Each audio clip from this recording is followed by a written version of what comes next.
High বন্ধুরা, আবারও আমার চ্যানেলে তোমাদের সবাইকে স্বাগত।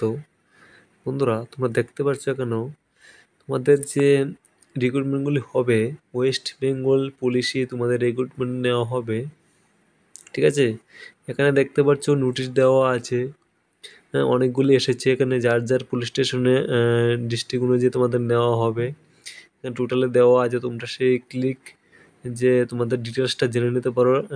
ডান পাশে যে ক্লিক টু লেখা আছে, এর মধ্যে তোমরা ডিটেলসটা দেখতে পারো কী কী নেওয়া হবে। যার যার ডিস্ট্রিক্ট অনুযায়ী এখানে দেওয়া আছে, তোমরা ভালো করে দেখে নিও। এখানে দেখতে পাচ্ছি প্রচুর যার যার ডিস্ট্রিক্ট অনুযায়ী দেওয়া আছে, টোটাল 23টা ডিস্ট্রিক্টে দেওয়া আছে এখানে। আর দেখো এখানে তোমাদের যে নেওয়া হবে, সিলেকশন প্রসেসটা তোমাদের থাকবে। পার্সোনাল ইন্টারভিউর মাধ্যমে তোমাদেরকে নেওয়া হবে, সেটা হলো কন্ট্যাক্ট বেসিক নেওয়া হবে, ঠিক আছে? কন্ট্যাক্ট বেসিক তোমাদেরকে পুলিশে তোমাদের নেওয়া হবে, ওয়েস্ট বেঙ্গল পুলিশে নেওয়া হবে। তো তুমি কন্ট্যাক্ট বেসিক হিসেবে তোমাদের নেওয়া হবে, বেতনও তোমাদের প্রচুর ভালো পরিমাণ থাকবে।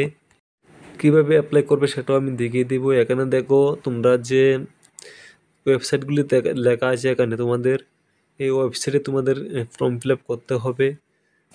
এখানে দেখো তোমাদের যে এখানে তোমাদের জমা দিবে ডকুমেন্টগুলি, তোমরা বাই পোস্টে জমা দিতে হবে বা ইমেল আইডির মধ্যে তোমরা জমা দিতে হবে, ঠিক আছে? তোমরা 17/7/2025 মধ্যে সেটা জমা দিতে হবে, লেখা আছে। যা যা ডিস্ট্রিক্টে আলাদা আলাদা ডেট দেওয়া আছে, তোমরা ভালো করে দেখে নিও, ঠিক আছে বন্ধুরা? তো এখানে দেখো তোমরা নেক্সট দেখো, এখানে তোমাদের যে পার মান্থ তোমাদের যে স্যালারিটা থাকবে, সেটা হবে 40,000 টাকা স্যালারি থাকবে, ঠিক আছে? এবং তোমাদের যে থাকতে হবে, গ্র্যাজুয়েশন হতে হবে, তোমরা ডিগ্রি অফ ল থাকতে হবে, ঠিক আছে? তোমাদের সেই জন্য তোমাদের স্যালারিটাও খুব বেশি মানের এখানে আছে। তোমাদের যে এখানে এগ্রিমেন্ট অনুযায়ী তোমাদেরকে নেওয়া হবে। তো এজ লিমিট তোমাদের লেখা আছে 65 ইয়ার্স হলে তোমরা এখানে অ্যাপ্লাই করতে পারবে লাস্ট। তো আশা করি বুঝতে পেরেছো। এখানে তোমরা যে ফর্মটা ফিল আপ করবে, কীভাবে ফর্মটা ফিল আপ করবে দেখো। এই ফর্মটা তোমরা ফিল আপ করে তোমরা পোস্ট অফিসের মাধ্যমে একটা ইমেল আইডি দেওয়া আছে, সেটার মধ্যে গিয়ে তোমরা পোস্ট অফিসের মাধ্যমে পাঠাতে পারো বা ইমেল আইডির মাধ্যমে পাঠাতে পারো। আমি ইমেল আইডিটা দিয়ে দিচ্ছি বা অ্যাড্রেসটা দিয়ে দিচ্ছি, ঠিক আছে?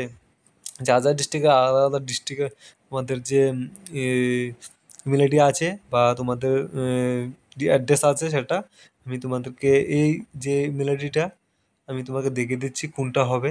এখানে দেখো যে একটা ইমেল আইডি দেওয়া আছে, ঠিক আছে? একটা দেওয়া আছে এখানে, সেটার মধ্যে তোমরা গিয়ে তোমাদের তোমাদের যে ফর্মটা ফিল আপ করে তোমার ডকুমেন্ট সবগুলো দিয়ে তোমরা পাঠিয়ে দিতে পারো। উপরে দেওয়া আছে কী কী দিতে হবে, নোট দেওয়া আছে, সেটার মধ্যে কী কী লাগবে তোমাদের সবগুলো ভালো করে পরে ডকুমেন্ট কী কী লাগবে, তোমাদের কী কী ক্রাইটেরিয়া লাগবে সেগুলি দেওয়া আছে এখানে, ঠিক আছে?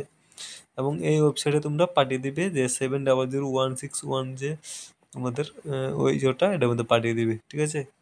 আশা করি বুঝতে পেরেছো কীভাবে পাঠাতে হবে। যা যা ডিস্ট্রিক্টে দেখে শুনে এই ফর্মটা ফিল আপ করে তোমরা পাঠিয়ে দিবে, ঠিক আছে? তো ধন্যবাদ তোমাদের সবাইকে।